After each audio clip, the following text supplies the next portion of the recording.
3 काम हर व्यक्ति को करने चाहिए। एक तो गोरक्षा के लिए भगवान से नित्य प्रार्थना करनी चाहिए, हृदय से समर्पित भाव से भगवान से प्रार्थना करनी चाहिए कि हे प्रभु, आप ऐसी कृपा करुणा करें कि भारतवर्ष की धरती गोवध के कलंक से मुक्त हो, गोवंश सुखी हो, राष्ट्र सब प्रकार से समृद्ध हो, गाय के गोमय गोमूत्र और गाय की चरण रस से भारतवर्ष की धरती पवित्र हो जाए,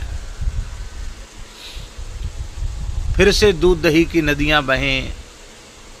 ये प्रार्थना हमें प्रतिदिन करनी चाहिए। इसमें कोई खर्च नहीं है। हम जो भगवत शरणागत होते हैं सबको हम शरणागति के ही समय बोल देते हैं कि 4 माला, आपको जो 21 माला का नियम सबको बताते हैं, उसमें 4 माला कम से कम गोरक्षा के लिए नित्य करना, ऐसी प्रार्थना हम सबको करते हैं। और आज भगवत कृपा से सैकड़ों की संख्या में, हजारों की संख्या में लोग ऐसे हैं जो गोरक्षा के लिए नित्य जप कर रहे हैं। अभी कल ही कुछ महानुभाव आए थे, शायद चले गए हैं वो, हाँ कल ही चले गए। वो बता रहे थे, महाराष्ट्र से ही आए थे,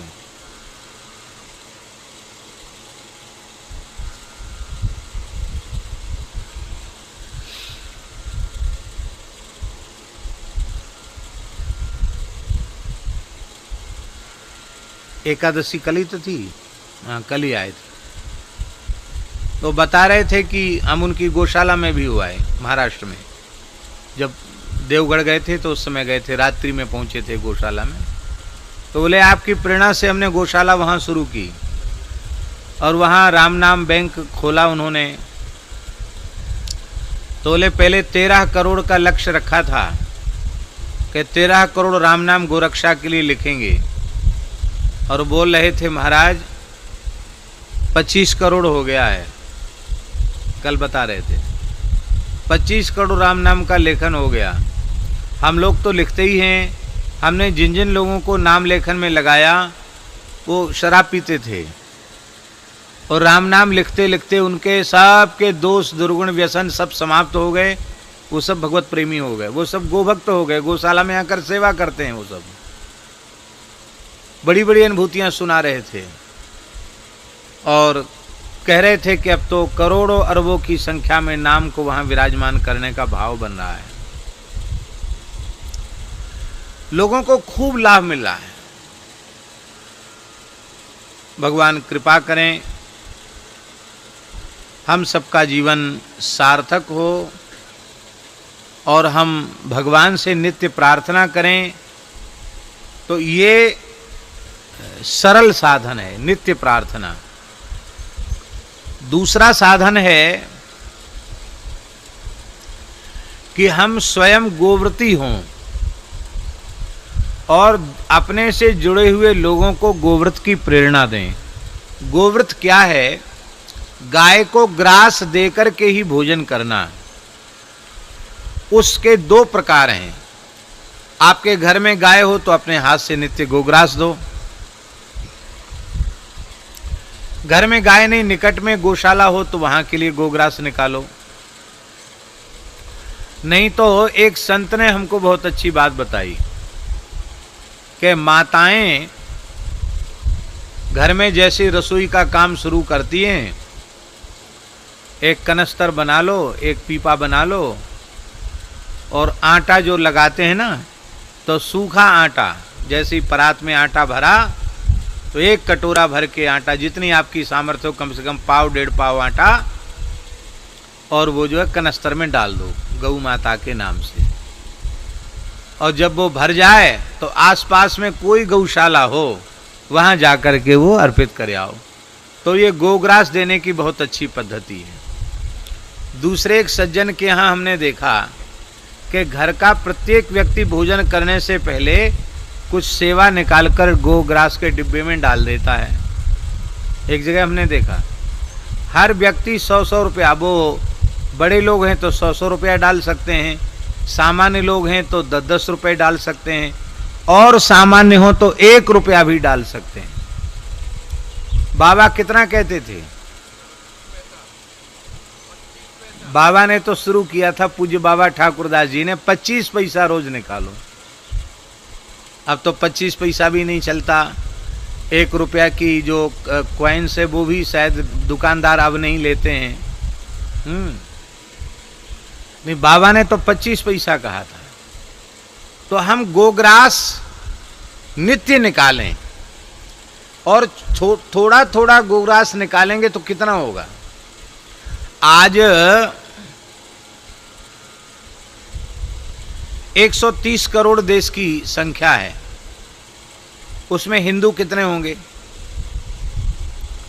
80 करोड़ से तो कम नहीं होंगे। बोलो, 80 करोड़ से कम होंगे क्या? 80 करोड़ गोवंश है भारत में? कितना है? 8 करोड़ है अधिक से अधिक। अब प्रत्येक हिंदू 80 करोड़ हिंदू हैं, 1-1 रुपया रोज का निकाले तो कितना हुआ? अरे सीधा सीधा 80 करोड़ हुआ कि नहीं हुआ? कोई समस्या है कोई?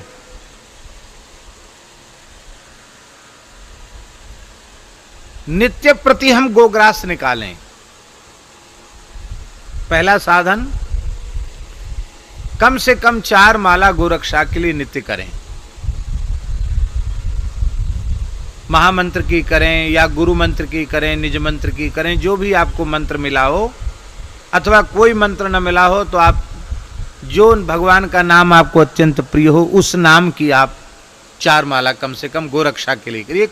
इसमें कोई खर्च नहीं है, प्रार्थना कर सकते हैं। नित्य प्रति गोग्रास निकालें। तीसरा साधन है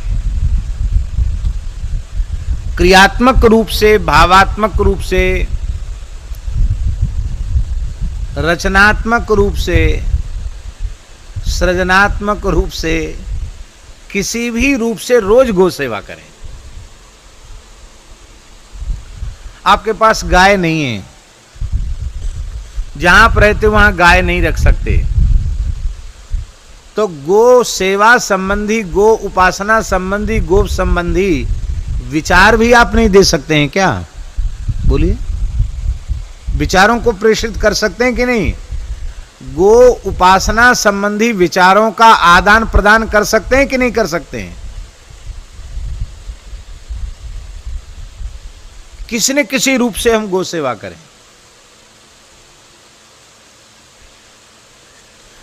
अपने जीवन के प्रत्येक उत्सव में गो सेवा का एक अंश निकालें। लड़के का विवाह है, मान लो आप बहुत संपन्न हैं और 1 करोड़ रुपए आपके लड़के के विवाह में खर्च हुआ। अब तो ज्यादा भी खर्च होता है, हमने सुना है, लेकिन एक अपने हिसाब से हम बता रहे हैं। मान लो 1 करोड़ रुपए खर्च हुआ लड़के के विवाह में, तो आप निश्चय कर लो कि भाई इसका दशांश हम गो सेवा में करेंगे। तो 1 करोड़ का दशांश कितना हुआ है? 10 लाख हुआ ना। ठीक इसी प्रकार से लड़की के विवाह में आप मकान बनाते, मकान में भी अंश रखें कि मकान बनाने में हमारा जितना खर्च होगा उस खर्च का दशांश हम गो सेवा में देंगे।